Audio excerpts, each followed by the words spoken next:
Welcome to Twisted Liquid RC Boats.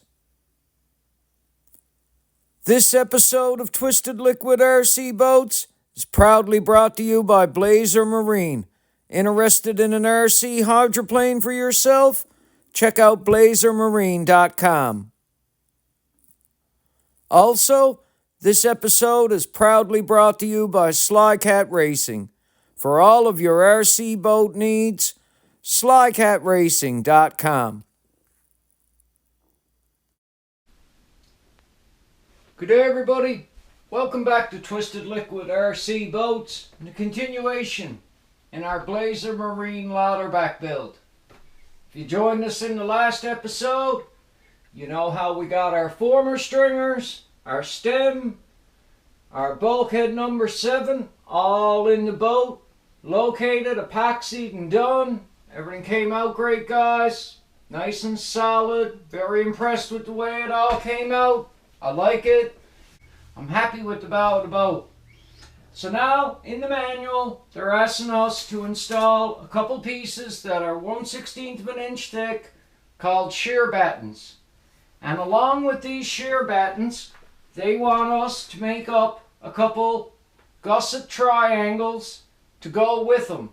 So I took a little bit of 1/4 inch Baltic birch. I cut 2 3/4 inch triangles. I made them identical. Now these shear battens do have a slight curve to them. They are not a perfectly straight piece. They are identical, so there's no left or right, but you have to install them with the curve facing up because that makes it take the natural shape of the boat. Now the way we're going to attach them is we're just going to use a little bit of CA glue. We're going to tack them in place, get them in perfect position. We're going to bring a nice gradual bend to the boat, coming back through the bulkheads as we do it. I've got all the laser burn removed off the areas I'm going to work at. Now I'm going to try and just tack them on the bottom edge right here. And that way I can lightly pry the shear batten out and get a little epoxy down behind it and push it back in and let it cure and harden. Now once we get them in, we'll take these triangle gussets and we will come in and we will put them between bulkhead 4 and the shear batten right there. I hope you guys can see it if I move my arm. The shear batten is 3/8 of an inch. The gusset I got made is a 1/4 inch. Leave 1/8 of an inch for your basswood stick that's going to go in place right next to it. So make your little gusset a 1/4 inch, put it against your 3/8 shear batten, get it into bulkhead 4, get it tacked in the boat, and you've got your shear battens done. Let's get a little work done. Let's get these guys in place first. Let's get our gusset triangles in place. We'll mix up some epoxy and we'll come in and get them in the boat. Okay guys, let's go ahead and get the first shear batten tacked in the boat. Now I'm just merely going to lay a 1/8 basswood stick in here. And I'm just going to use it for alignment for the shear batten as I glue it on the outside edge with CA. Hopefully I can slide it out after I get it tacked in place. Make sure you got your gradual arc facing up so that the part will fit the boat correctly. That basswood stick is going to help me keep everything aligned and keep everything flush. I can easily hold the shear batten in against it while I'm tacking it in place. I just want to get it in perfect alignment here before I tack it. So if I keep it flush on both my edges, I should be good. My curve is in the way it should be. Take your time. Don't be in a panic. Don't be in a rush. You're just tacking it in place. Shot of accelerator to speed up our process here. Make sure your alignment's good as you're going. It's nice and flush across the top. It's nice and flush on the side like you want it. You're going to feel the CA glue, but that's it. Just let it harden for a split second. When you got a bit of patience, make sure you can pull your basswood stick up again, because that'll let you know you can get one in there as you're doing your building later. And come back to the next gradual curve and bulkhead on the boat. Now take your time here, because you're actually starting to put some shape into this boat as you do this. So you want to get a really nice gradual arc here between all of these bulkheads right back to your transom. And it should be a nice natural flowing shape. You should almost be able to hold it there like that now in the back and touch all the bulkheads naturally with maybe just a slight downward pressure, and that should keep them in place. I'm quickly going to tack that one there because I feel that it's in a perfect position. Just a touch on the outside, guys, because I want to still be able to pry that out a little bit and hit it with epoxy. And by doing it this way, I should be able to. Have some patience. If you get a little dab of CA sticking out anywhere here, we can easily sand it off later. That's got a nice flowing shape to it right there. It's lining up nice with the next bulkhead.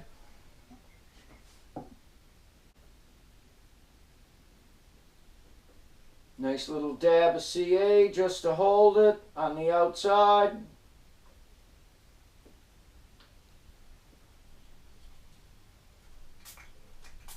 Hit it with accelerator. Keep an eye on the gradual shape, gradual flow you're going to have here. This is only a 1/16 inch thick a piece of wood, but you want to get a really nice gradual arc right there.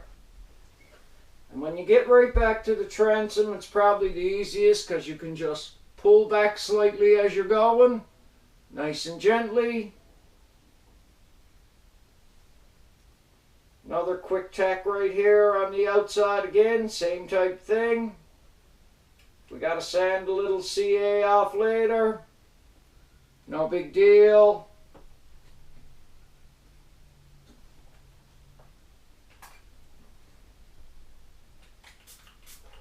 Shot of accelerator, speed it up. Hold it for a split second.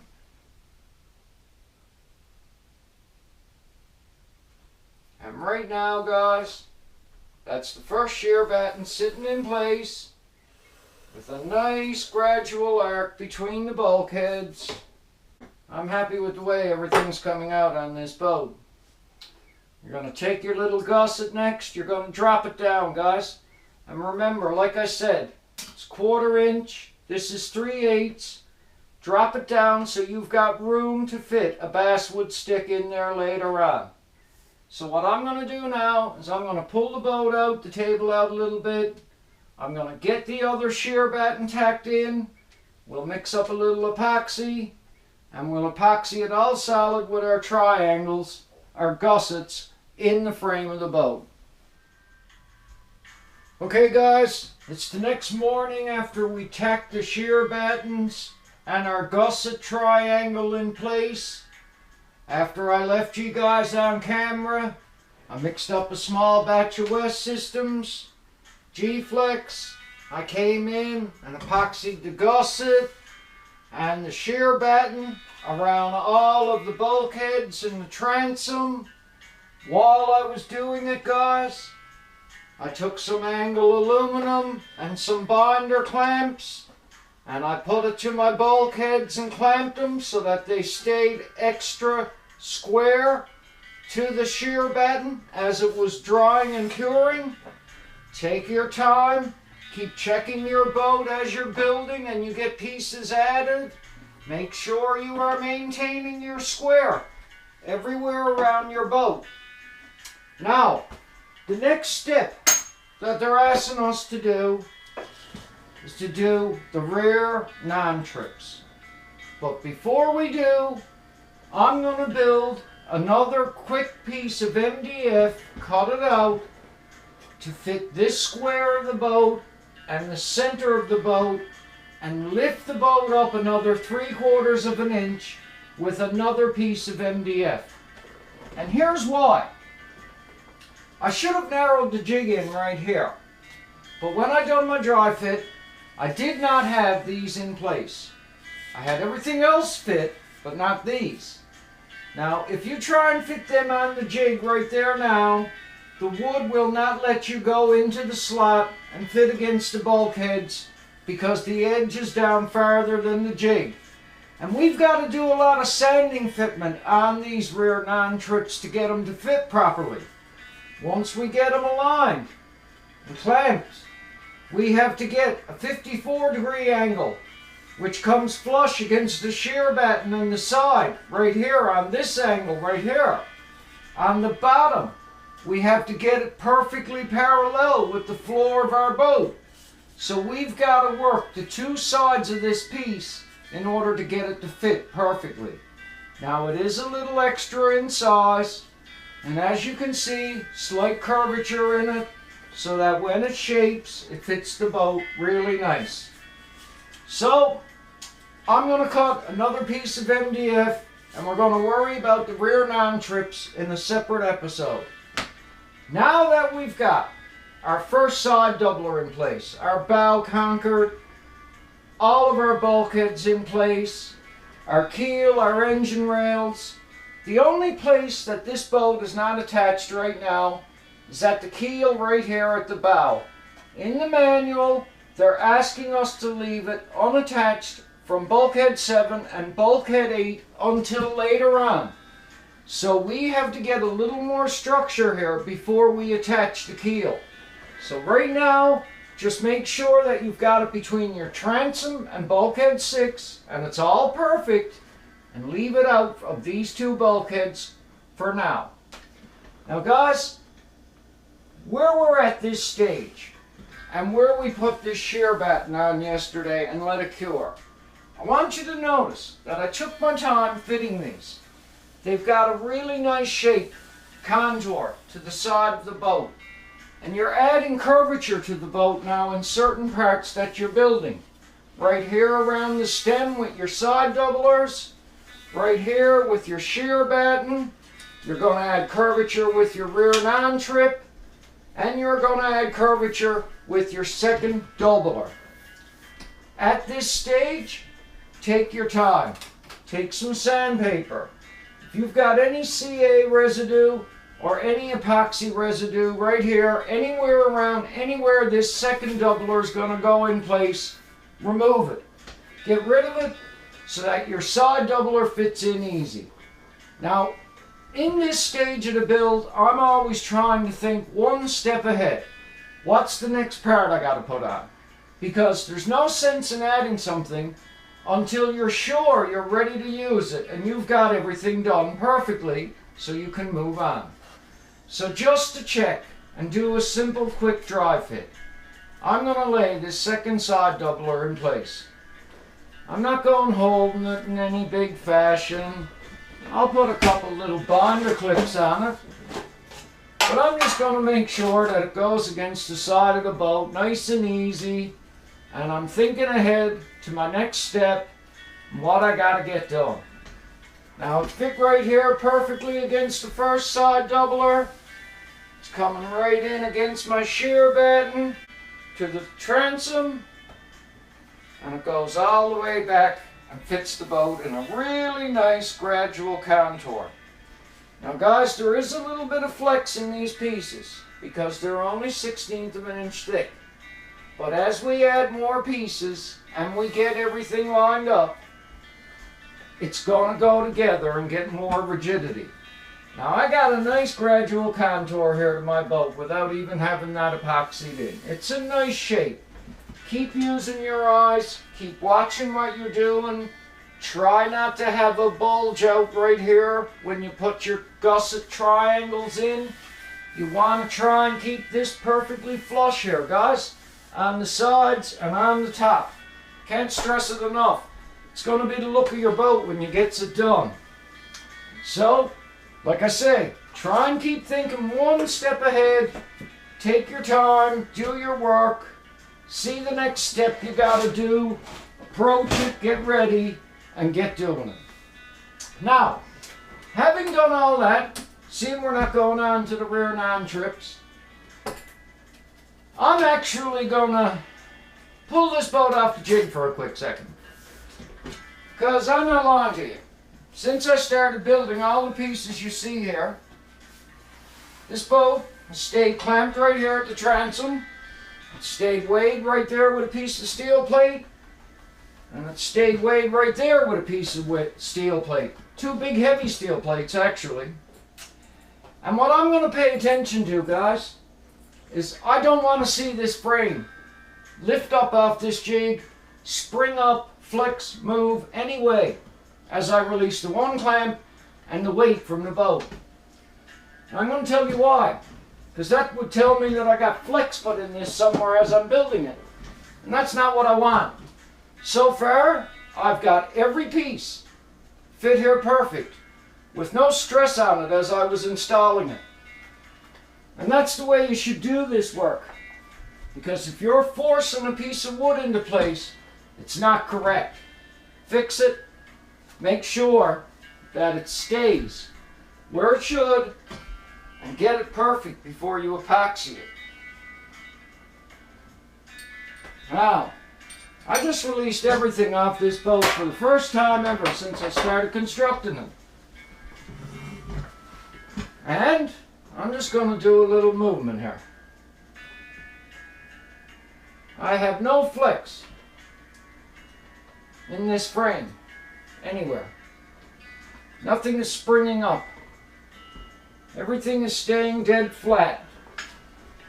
Once again, your good old reliable square. He's going to show you everything right from the back of your boat right to the bow of your boat. So guys, take your time, assemble your boat nice, don't be in a rush, think the steps out. I could easily get excited now and get on to them non-trips.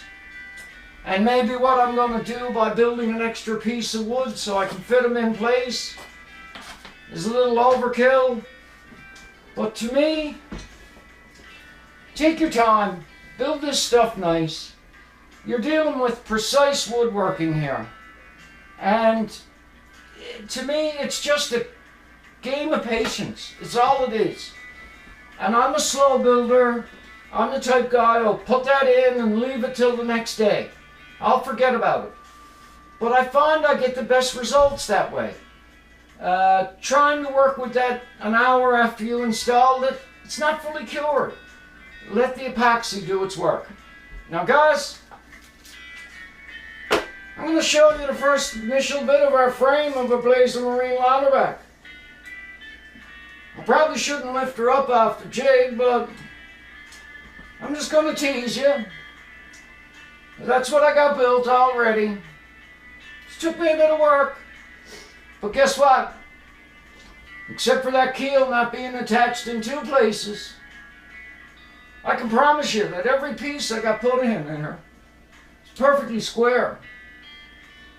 I'm building a jig with a cutout like I built into it.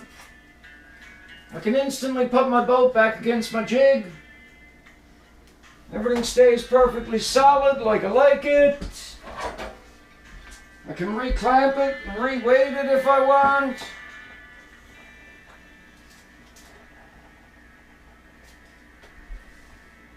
And we've got our boat back ready for construction again. So, like I say, I know I'm a slow builder to you guys probably, but exercise patience. And I'm going to promise you guys, if you take your time and you stay dedicated to your work, the results will show. I hope you guys are enjoying the build of the Blazer Marine Lauterbach. I've said that to you before in previous episodes. I'm trying to be fussy with this boat, do a good job. Want all you guys to know out there, I'm building it for me. I'm building it for myself till probably the day I die. And where I'm to right now, I'm very happy. And I cannot wait to get a few more steps in. Because the pieces of wood in construction of this frame are getting down there. And before you know it, we're going to be moving on to doing some sheeting work, actually. So, I'm going to get some jig wood cut. We're going to move on to the rear non-trips in the next episode. And we'll keep building the Blazer Marine Lauterbach. Can't thank you guys enough for watching the build series. Can't thank you enough for watching Twisted Liquid RC Boats. I want you to take care of yourself out there. I want you to have a really good day. And I'm going to catch you in the next episode. Thanks for watching, everyone. Feel free to like and subscribe. Take care and stay safe.